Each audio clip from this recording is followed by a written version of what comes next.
चलिए आज के क्लास में हम आप लोगों को भारत में जो अंग्रेजी शासन है उनके प्रमुख तथ्यों को बताएंगे। और सबसे पहले हम आप लोगों को गवर्नर जनरल और वायसराय के बारे में बताएंगे कि इनके कार्यकाल में कौन सी घटना हुई, इनको सीरियली हम बताएंगे। साथ ही साथ भारतीय राष्ट्रीय कांग्रेस के जो अलग अलग अधिवेशन हुए उनसे संबंधित तथ्यों को बताएंगे। आप लोग बीपीएससी टीआरई की तैयारी के क्रम में भारत के आधुनिक इतिहास को और भारत के राष्ट्रीय आंदोलन को कई बार पढ़ा है और अभी भी आप पढ़ रहे हैं, तो बहुत कुछ आप लोगों को पहले से क्या है पता है। तो चलिए हम शुरू करते हैं। आप लोगों को यह पता है कि भारत में अंग्रेजों ने अपना राजनीतिक प्रभुत्व जो है पलासी के युद्ध के बाद स्थापित किया। पलासी का जो युद्ध है वह 1757 ईस्वी में हुआ और इस युद्ध के बाद बंगाल पर अंग्रेजों का राजनीतिक अधिपत्य जो है स्थापित हो गया। इनके बाद आपको बक्सर का युद्ध हुआ 1764 में और बक्सर के युद्ध के बाद पूरे उत्तर भारत पर अंग्रेजों का अधिकार स्थापित हो गया। जब अंग्रेजों का राजनीतिक प्रभुत्व बक्सर के युद्ध के बाद समूचे भारत पर क्या हुआ स्थापित हुआ, तो फिर मतलब समूचे उत्तरी भारत पर, तो इसके बाद जो कुछ बचा हुआ शेष क्षेत्र सब था उन सब पर भी अंग्रेज जो है अपना राजनीतिक प्रभाव जो है स्थापित करता गया। 1857 तक आते आते जो है लगभग अंग्रेज जो है भारत के मैक्सिमम हिस्से पर अधिकार कर चुका था। उनके बाद जो क्षेत्र बच गए ना उनको अंग्रेज ज्यों का त्यों छोड़ दिया देसी रियासतों के रूप में, लेकिन उन पर भी प्रभाव अंग्रेजों का था। तो 1757 में ठीक है आपको पलासी का क्या हुआ युद्ध हुआ और इस युद्ध में आपको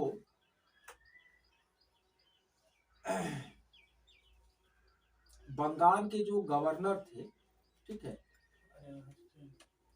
इस युद्ध के बाद वह आपको किसको बनाया गया, रॉबर्ट क्लाइव को पलासी के युद्ध के बाद 1758 में बंगाल का क्या बनाया गया, गवर्नर बनाया गया। ठीक है, वह 1758 से 1760 तक मात्र 2 साल जो है बंगाल का क्या रहे, गवर्नर रहे। और उनके बाद जो है कुछ दिनों के लिए वह इंग्लैंड चले गए। ठीक है, तो इनके बाद जब क्लाइव 1760 में इंग्लैंड चले गए तो 5 वर्षों के लिए वेंसी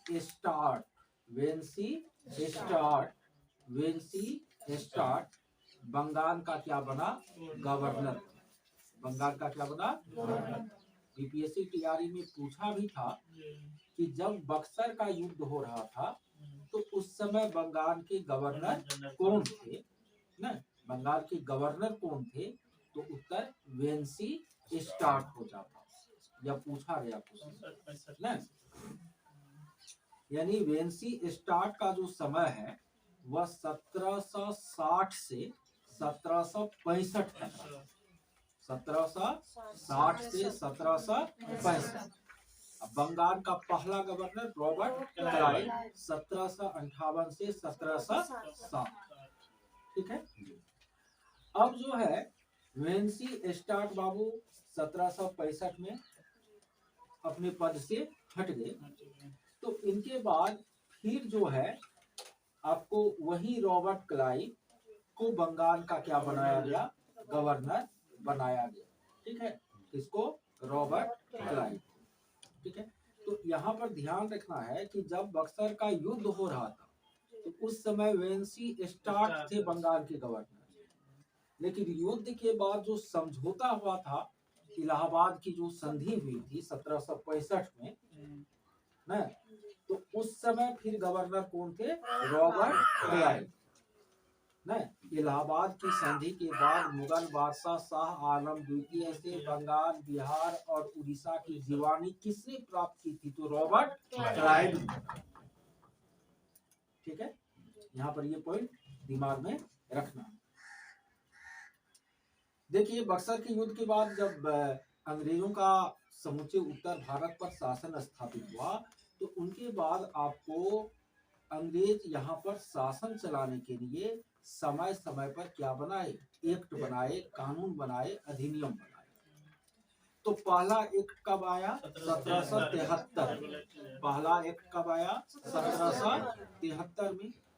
और उस एक्ट के द्वारा जो है ना, उस एक्ट को रेगुलेटिंग एक्ट के नाम से जाना जाता है। 1773 के एक्ट को रेगुलेटिंग एक्ट के नाम से जाना जाता है।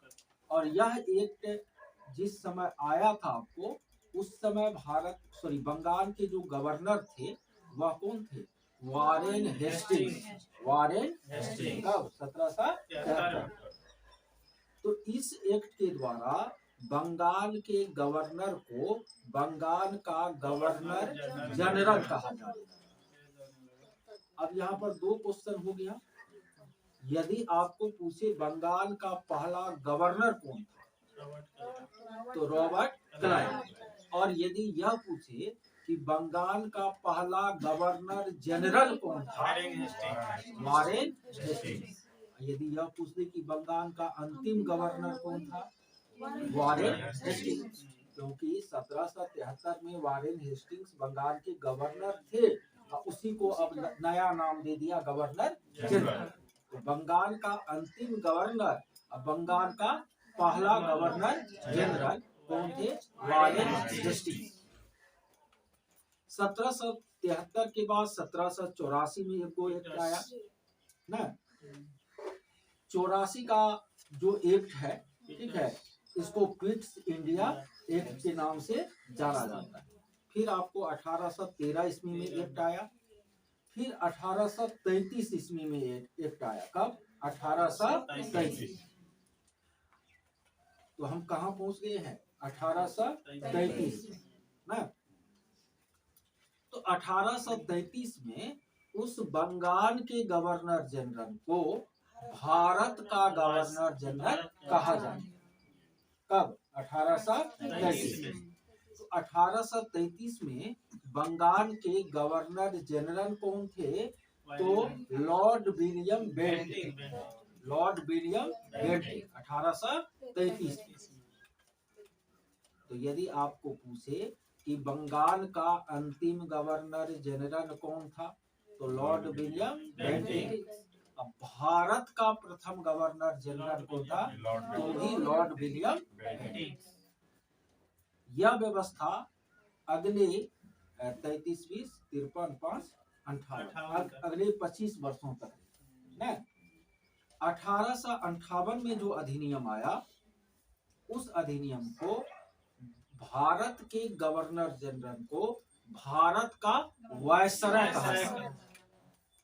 नाम चेंज हो गया, भारत के गवर्नर जनरल को भारत का वायसराय कहा जाता है। तो उस समय 1858 में लॉर्ड कैनिंग जो है भारत के क्या थे, गवर्नर जनरल। तो भारत का अंतिम गवर्नर जनरल और भारत का प्रथम वायसराय। कौन हो गया? Lord William Bentinck. इसके बाद यह व्यवस्था 1947 तक चलती रही। उस 1947 में जब हमारा देश आजाद हो रहा था तो उस समय भारत के जो वायसराय थे वह लॉर्ड माउंटबेटन। तो भारत का अंतिम वायसराय लॉर्ड माउंटबेटन। आपको यह भी पता है कि 1947 में देश आजाद हो गया। उस समय तो हमारा संविधान बना था नहीं, संवैधानिक प्रमुख का पद नहीं था। तो देश की आजादी के बाद वही जो माउंटबेटन बाबू थे ना, उसको स्वतंत्र भारत का पहला गवर्नर जनरल कहा जाने लगा। स्वतंत्र भारत का पहला गवर्नर। वह कुछ दिन रहे भारत में। इनके बाद वह कहाँ चले गए? इंग्लैंड चले गए। संविधान बनिए रहा था। तो दक्षिण भारत के चक्रवर्ती राजगोपालाचारी थे, उनको संविधान लागू होने तक के लिए भारत का गवर्नर जनरल बनाया गया। तो स्वतंत्र भारत का पहला भारतीय गवर्नर जनरल श्री राजगोपालाचारी ना, और अंतिम भी कौन? श्री राजगोपालाचारी। अब देखिए यहाँ पर क्वेश्चन जो है वो कितना बन गया? पहला क्वेश्चन, बंगाल के प्रथम गवर्नर कौन थे? Robert Clive. कब बंगाल के गवर्नर को बंगाल का गवर्नर जनरल कहा जाने लगा? 1773 में। तो बंगाल के अंतिम गवर्नर कौन थे? Warren Hastings. बंगाल के पहले गवर्नर जनरल कौन थे? Warren Hastings. उसके बाद 1833 में बंगाल के गवर्नर जनरल को भारत का गवर्नर जनरल कहा जाने लगा। तो लॉर्ड विलियम बेंटिक बंगाल के अंतिम गवर्नर जनरल थे और भारत के प्रथम गवर्नर जनरल थे। 1858 में बंगाल के गवर्नर जनरल को भारत के गवर्नर जनरल को भारत का वायसराय कहा जाने लगा। तो भारत का अंतिम गवर्नर जनरल और भारत का प्रथम वायसराय लॉर्ड कैनिंग। 1947 में देश आजादी के बाद वायसराय को स्वतंत्र भारत का फिर क्या कहा जाने लगा? Governor general. तो भारत के अंतिम वायसराय और स्वतंत्र भारत के पहले गवर्नर जनरल लॉर्ड माउंटबेटन के जाने के बाद संविधान लागू होने तक श्री राजगोपालाचारी स्वतंत्र भारत के प्रथम और अंतिम भारतीय गवर्नर जनरल। दिमाग में आ रहा है बात? अब देखिए किस गवर्नर जनरल के समय में कौन कौन सा काम हुआ। ठीक है, इससे संबंधित जो महत्वपूर्ण तथ्य है इनको हम देखते हैं। सबसे पहले रॉबर्ट क्लाइव बाबू को देखते हैं। किसको देखते हैं? Robert Clive. रॉबर्ट क्लाइव बाबू जो है एक बार रहे 1758 से 1760 तक, फिर रहे 65 से 67। कौन? Robert Clive. रॉबर्ट क्लाइव को भारत में ब्रिटिश राज का संस्थापक माना जाता है। ब्रिटिश राज की स्थापना तो प्लासी के युद्ध के बाद ही हुई थी ना। तो क्लाइव को भारत में ब्रिटिश राज का संस्थापक माना जाता है। इलाहाबाद की संधि 1765 में जो हुई थी बक्सर के युद्ध के बाद, तो उसके बाद मुगल बादशाह शाह आलम द्वितीय से बंगाल, बिहार और उड़ीसा की जो दीवानी है वह रॉबर्ट क्लाइव ने ही क्या की थी? प्राप्त की थी। रॉबर्ट क्लाइव को स्वर्ग से उत्पन्न सेना नायक भी कहा जाता है। रॉबर्ट क्लाइव को स्वर्ग से उत्पन्न सेना नायक भी कहा जाता है। रॉबर्ट क्लाइव ने बंगाल में लुटेरा राज्य की क्या की? स्थापना। इसके बाद वेंसी स्टॉट जो है 1760 से 65 तक रहे। बक्सर का युद्ध 1764 ईस्वी वाला वेंसी स्टॉट के समय में ही हुआ। इनके बाद जो महत्वपूर्ण आपको गवर्नर, बंगाल के गवर्नर या गवर्नर जनरल रहे वह रहे वारेन हेस्टिंग्स। वारेन 13 बरस तक रहा, 1772 से 1785। वारेन हेस्टिंग्स के समय में ही 2 गो एक्ट आया था, 73 वाला और 84 वाला। और वारेन हेस्टिंग्स जो है जब 1785 में इंग्लैंड वापस लौटे तो इंग्लैंड का जो उच्च सदन है हाउस ऑफ लॉर्ड्स, उस पर उस संस्था ने वारेन हेस्टिंग्स पर क्या चलाया था? महाभियोग चलाया था ना, यानी भ्रष्टाचार में वह फंसे थे। और वारेन हेस्टिंग्स ने विलियम जोन्स के साथ मिलकर एशियाटिक सोसाइटी ऑफ बंगाल की स्थापना की। वारेन हेस्टिंग्स ने किसके साथ मिलकर? विलियम जोन्स के साथ मिलकर एशियाटिक सोसाइटी ऑफ बंगाल की क्या की? स्थापना की।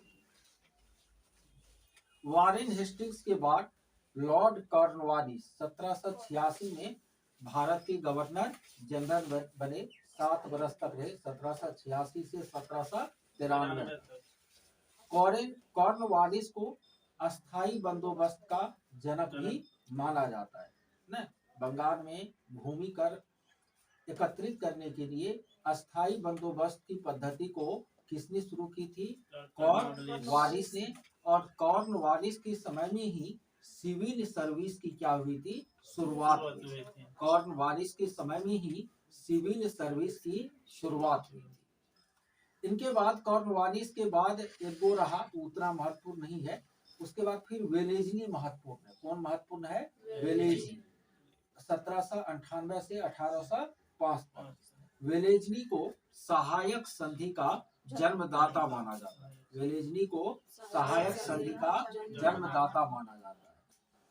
इसके बाद लॉर्ड हेस्टिंग्स, एक था वारेन हेस्टिंग्स, एक था लॉर्ड हेस्टिंग्स न। पिंडारी का जो युद्ध हुआ था वह लॉर्ड हेस्टिंग्स के समय में ही हुआ था। इसके बाद जो महत्वपूर्ण गवर्नर जनरल है वह था Lord William Bentinck. Lord William Bentinck 1828 से 35 तक, 1828 से 35 तक विलियम बेंटिक जो है भारत के बंगाल के अंतिम और भारत के प्रथम गवर्नर जनरल के रूप में क्या किए?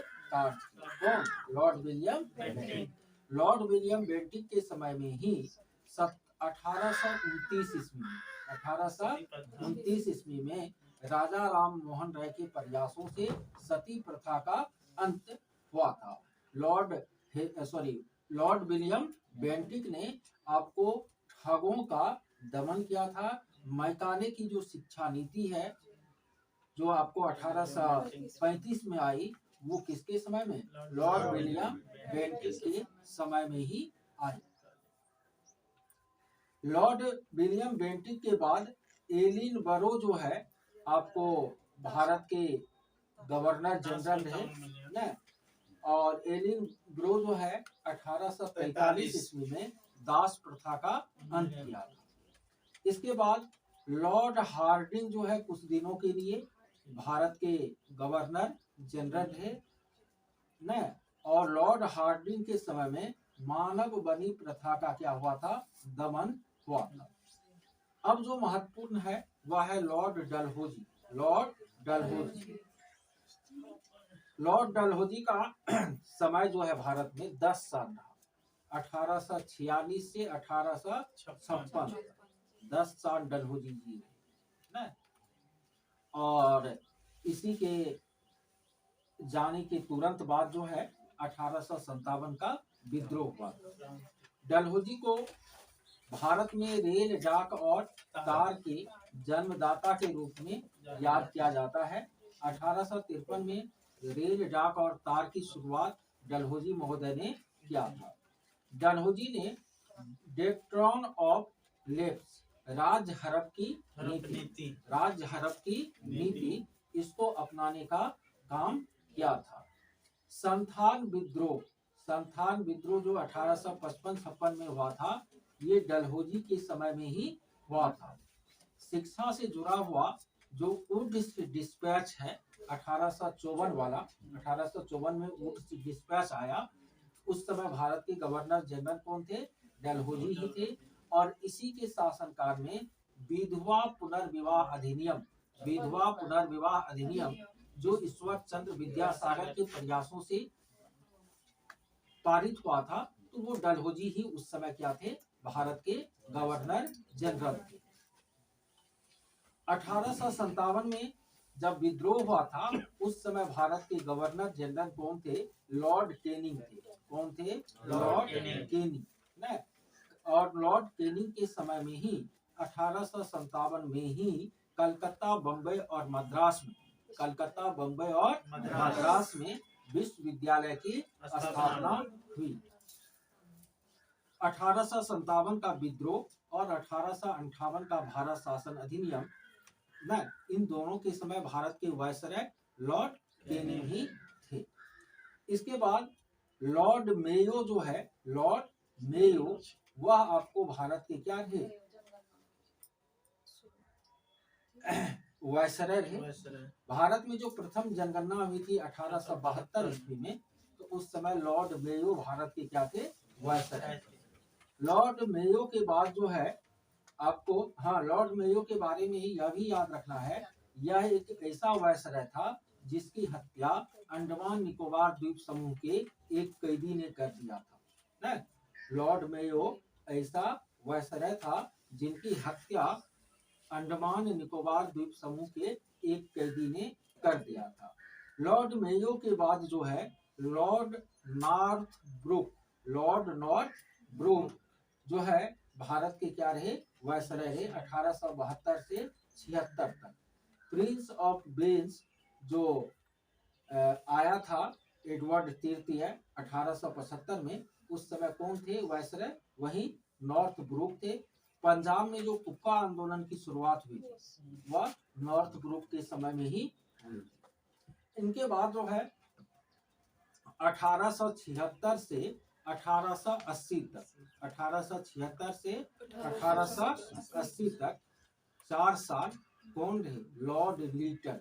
लॉर्ड लीटन बहुत फेमस है, लॉर्ड लीटन प्रतिक्रियावादी था या। और लॉर्ड लीटन के समय में ही आपको 1 जनवरी 1877 को दिल्ली दरबार का आयोजन हुआ।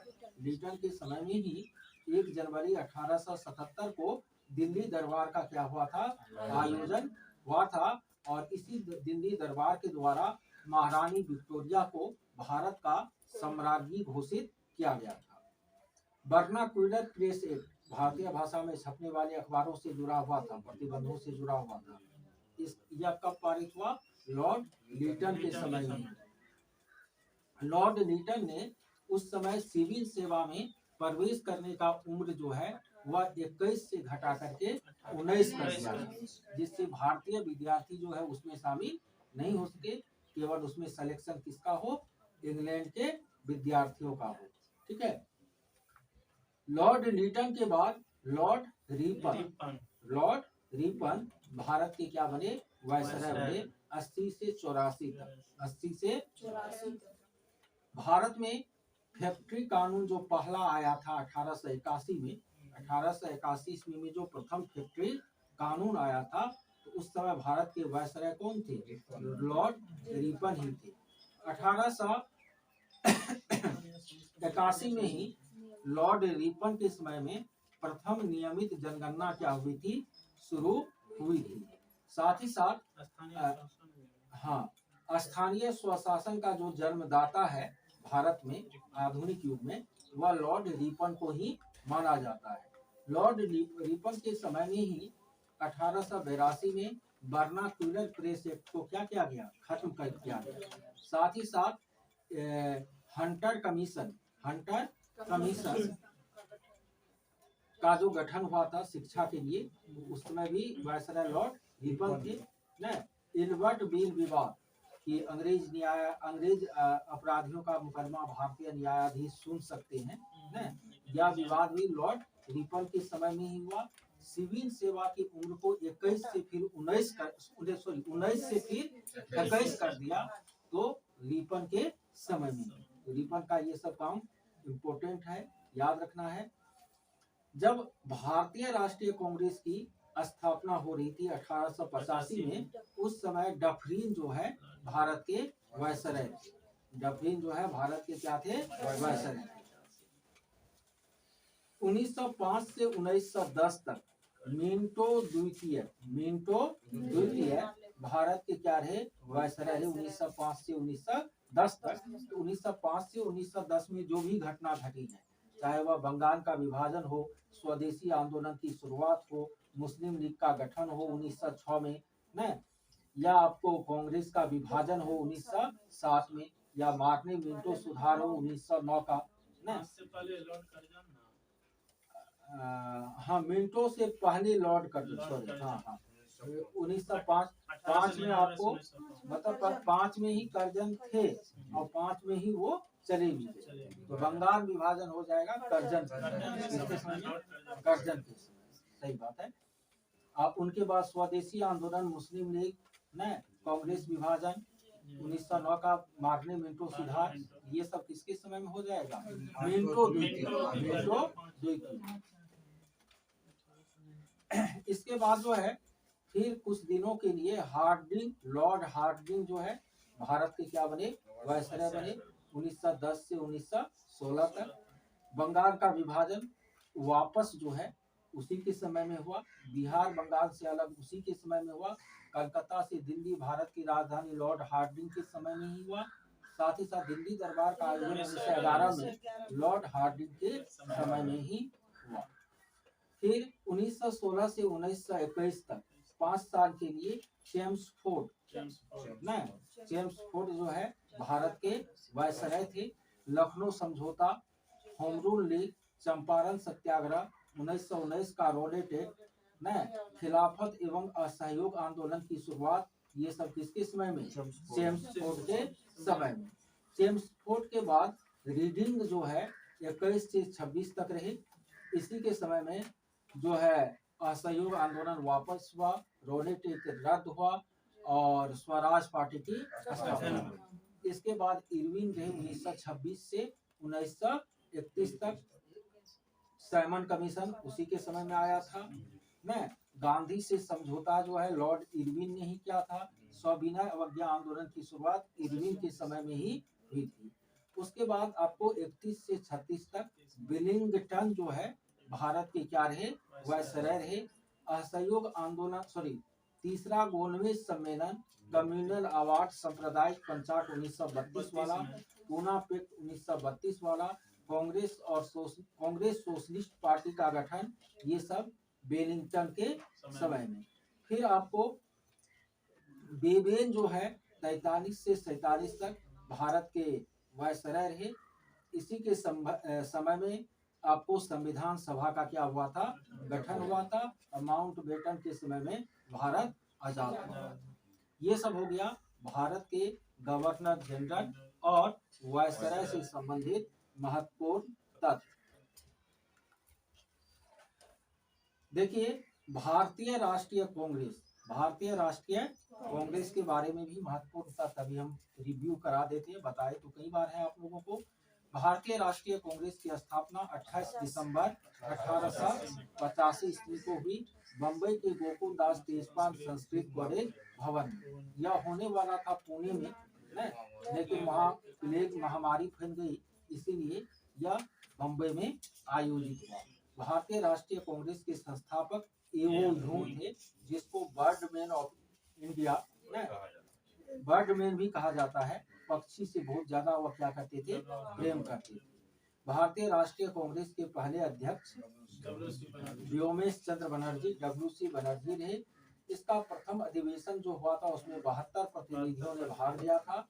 इसका पूर्व नाम, भारतीय राष्ट्रीय कांग्रेस का नाम रखा जाने वाला था भारतीय राष्ट्रीय संघ, लेकिन दादा भाई नौरोजी का मंतव्य था कि इसका नाम क्या रखा जाए, भारतीय राष्ट्रीय कांग्रेस रखा जाए। कांग्रेस की स्थापना के समय भारत के वायसराय कौन थे, लॉर्ड डफरिन थे। कांग्रेस के पहले अधिवेशन में बिहार से एक भी प्रतिनिधि भाग नहीं लिया था। कांग्रेस के दूसरे अधिवेशन में टोटल 16,000 रुपये खर्च हुए। उस समय के जो दरभंगा के महाराज थे लक्ष्मीश्वर सिंह, उसमें उन्होंने 25,000 रुपया क्या दिया था, 16,000 में 2500 रुपया चंदा दिया था। कांग्रेस के दूसरे अधिवेशन में बिहार से शालिग्राम सिंह, विश्वेश्वर सिंह, पूर्णेंदु नारायण सिन्हा, गजाधर प्रसाद, ये सब आपको प्रतिनिधि के रूप में शामिल हुए थे। कांग्रेस का प्रारंभिक उद्देश्य जो है जनता में राजनीतिक चेतना पैदा करना था। न जनता की राजनीतिक आकांक्षा को संगठन के रूप में ब्रिटिश सरकार के समक्ष रखना कांग्रेस का उद्देश्य है, यह कहना था दादा भाई नौरोजी। न कांग्रेस के माध्यम से देश में भाईचारा विकसित होगी, यह कहना था पहले अध्यक्ष व्योमेश चंद्र बनर्जी का। कांग्रेस के पहले अध्यक्ष व्योमेश चंद्र बनर्जी, दूसरे अध्यक्ष दादा भाई नौरोजी, तीसरे अध्यक्ष बदरुद्दीन तैयब जी, चौथे अध्यक्ष जॉर्ज यूली। कांग्रेस की प्रथम महिला अध्यक्ष एनी बेसेंट, कांग्रेस की प्रथम भारतीय महिला अध्यक्ष सरोजनी नायडू, कांग्रेस के सबसे युवा अध्यक्ष अबुल कलाम आजाद। सबसे लंबे दिनों तक कांग्रेस के अध्यक्ष होंगे अबुल कलाम आजाद है। स्वतंत्रता प्राप्ति के समय कांग्रेस के अध्यक्ष जेबी कृपलानी। महात्मा गांधी केवल एक बार बेलगांव अधिवेशन में कांग्रेस के क्या बने थे, अध्यक्ष बने थे 1924 में न। और सर्वाधिक बार कांग्रेस का जो अध्यक्ष है, सर्वाधिक बार न जवाहरलाल नेहरू। कहिएगा सर सबसे ज्यादा तो अबुल कलाम आजाद रहे, लेकिन वो एक बार 1940 में जो बने ना तो 6 साल लगातार ही रह गए। तो इसलिए जो है सर्वाधिक बार में आप नेहरू को याद रखेंगे, सबसे लंबे समय तक अबुल कलाम आजाद को याद रखेंगे। तो जवाहरलाल नेहरू कितना बार?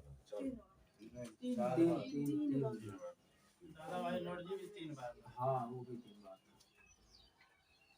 हाँ कांग्रेस का पहला अधिवेशन कहाँ पर? बम्बई में 1885 में, अध्यक्ष व्योमेश चंद्र बनर्जी। दूसरा 1886 में कलकत्ता में दादा भाई नौरोजी। तीसरा इलाहाबाद में 87 में बदरुद्दीन तैयब। चौथा 88 में तीसरा 1887 में मद्रास, पहले बम्बई तब कलकत्ता तब मद्रास, 3 जो महानगर था ना, पहले बम्बई तब कलकत्ता तब मद्रास न। चौथा जो है इलाहाबाद में जॉर्ज यूली इसके क्या थे, अध्यक्ष न। व्योमेश चंद्र बनर्जी दूसरी बार 1892 में इलाहाबाद अधिवेशन में कांग्रेस के अध्यक्ष बने थे। पहली बार तो संस्थापक 1885 में, 1892 में दूसरी बार कांग्रेस के इलाहाबाद अधिवेशन जो कि 8वां अधिवेशन था, उसमें व्योमेश चंद्र बनर्जी क्या बने थे, अध्यक्ष बने थे। दादा भाई नौरोजी दूसरी बार जो है 1893 के लाहौर अधिवेशन में कांग्रेस के अध्यक्ष बने थे। 1896 का जो कलकत्ता अधिवेशन हुआ था कांग्रेस का, 12वां अधिवेशन था न। 1896 में 12वां अधिवेशन था कांग्रेस का कलकत्ता में। रहीमतुल्लाह सयानी उसके अध्यक्ष थे। पहली बार वंदे मातरम जो है 1896 के कलकत्ता अधिवेशन में ही गाया गया था न। इसके बाद याद रखना है कि गोपाल कृष्ण गोखले जो है 1905 में बनारस अधिवेशन में कांग्रेस के अध्यक्ष बने थे, गोपाल कृष्ण गोखले। और उसी वर्ष जो है क्या हुआ था, बंगाल विभाजन हुआ था। 1906 में जब दादा भाई नौरोजी अध्यक्ष थे, कलकत्ता में अधिवेशन हुआ था, स्वदेशी आंदोलन की शुरुआत हुई थी। और पहली बार स्वराज्य शब्द का उपयोग भी 1906 के कलकत्ता अधिवेशन में ही हुआ। 1907 में सूरत में कांग्रेस का अधिवेशन हुआ, रास बिहारी बोस उसके अध्यक्ष थे। कांग्रेस का प्रथम बार विभाजन जो है 1907 में ही हुआ था। कांग्रेस का 1909 में आपको मदन मोहन मालवीय जो है अध्यक्ष बने थे। और पहली बार जन गण मन फिर 1911 में कलकत्ता अधिवेशन में गाया गया था। कलकत्ता अधिवेशन में ही पहली बार वंदे मातरम 1896 में, कलकत्ता अधिवेशन में ही आपको राष्ट्र स्वराज्य शब्द का प्रयोग 1906 में, और कलकत्ता अधिवेशन में ही राष्ट्रगान पहली बार गाया गया 1911 में। और 1911 का जो यह अधिवेशन था 27वां अधिवेशन था। पंडित विशन नारायण धर इसके क्या थे, अध्यक्ष थे। 1912 में पहली बार बिहार में कांग्रेस का अधिवेशन हुआ, बांकीपुर पटना में। और इस समय अध्यक्ष कौन थे, RN माधोकर न। उनके बाद आपको 1915 में बम्बई में जो कांग्रेस का अधिवेशन हुआ था, उसमें एसएन सिन्हा, सत्येंद्र प्रसन्न सिन्हा जो है कांग्रेस के क्या बने थे, अध्यक्ष बने थे। 1916 में जो लखनऊ अधिवेशन हुआ था, उसमें आपको लखनऊ पैक्ट के नाम से जाना जाता है ना, कांग्रेस और मुस्लिम लीग के बीच जो है समझौता हुआ था, और उस अधिवेशन के अध्यक्ष अंबिका चरण मजूमदार। 1917 के कलकत्ता अधिवेशन में फिर कांग्रेस के अध्यक्ष कौन बने थे, एनी बेसेंट, जो पहली महिला अध्यक्ष थी। 1918 में हसन इमाम कांग्रेस के अध्यक्ष बने थे, और कांग्रेस का दूसरी बार क्या हुआ था, विभाजन हुआ था ना। 1918 में ही आपको फिर एक विशेष अधिवेशन हुआ कांग्रेस का, दिल्ली में मदन मोहन मालवीय उनके अध्यक्ष बने थे। 1919 के अमृतसर अधिवेशन में मोतीलाल नेहरू जो है अध्यक्ष बने थे। 1920 में विशेष अधिवेशन कलकत्ता में भी हुआ, और फिर नागपुर में भी हुआ। तो कलकत्ता अधिवेशन में ही असहयोग आंदोलन का प्रस्ताव क्या हुआ था, पास हुआ था। ठीक है, तो ये सब बहुत बोलते बोलते थक गया। हाँ, तो हो ही गया। तो उसके बाद जो है आपको 1922 में दूसरी बार बिहार में कांग्रेस का अधिवेशन हुआ, गया में। देशबंधु चित्तरंजन दास अध्यक्ष थे ना। उसके बाद जो है अबुल कलाम आजाद 1923 में सबसे युवा अध्यक्ष बने कांग्रेस के। कांग्रेस का बेलगाम अधिवेशन जो है 1924, महात्मा गांधी ना एक ही बार कांग्रेस के अध्यक्ष बने थे। 25 में सरोजनी नायडू प्रथम भारतीय महिला थी जो कांग्रेस की अध्यक्ष बनी थी। उसके बाद 1928 और 29 कलकत्ता और लाहौर 44वां और 42वां और 43वां संशोधन। ठीक है, कलकत्ता और लाहौर, कलकत्ता में 44वां, लाहौर में 45वां ना। तो ये कलकत्ता अधिवेशन जो था उसमें अध्यक्ष नेहरू जी थे, पंडित मोतीलाल नेहरू। 1929 का जो लाहौर अधिवेशन था, जो 45वां अधिवेशन था, उसमें जवाहरलाल नेहरू क्या बने थे, अध्यक्ष बने थे। रावी नदी के तट पर पूर्ण स्वराज की क्या हुई थी, घोषणा हुई थी। 1931 में कांग्रेस का जो अधिवेशन हुआ था, सरदार वल्लभ भाई पटेल उसके अध्यक्ष थे, और मौलिक अधिकार की पहली बार मांग जो है 1931 के कराची अधिवेशन में ही की गई थी। उनके बाद अमृत रणछोड़ दास सेठ 1932 के दिल्ली अधिवेशन में कांग्रेस के अध्यक्ष बने थे। 1934 के बम्बई अधिवेशन में डॉक्टर राजेंद्र प्रसाद जो है कांग्रेस के अध्यक्ष बने थे। और 1938 में हरिपुरा में कांग्रेस का अधिवेशन हुआ था।